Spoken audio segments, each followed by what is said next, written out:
नमस्ते भैया बहनी चाची माई लोगन। आज मैं एक गीत लेके आई हूँ, भजन गीत माँ बेटे पे। आप लोगन का अच्छा लगेगा तो लाइक करना।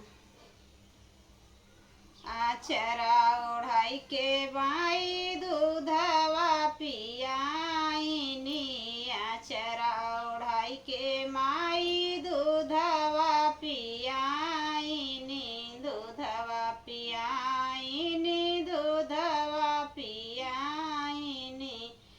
याद कर भैया बाई गोदिया में खेलाईनी, याद कर भैया माई गोदिया में खेलाईनी।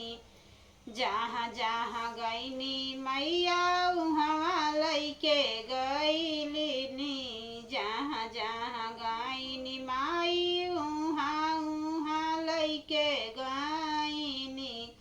जहाँ जहाँ डोलिनी माई उहाँ डोलाइनी, जहाँ जहाँ डोलिनी मैया उहाँ डोलाइनी।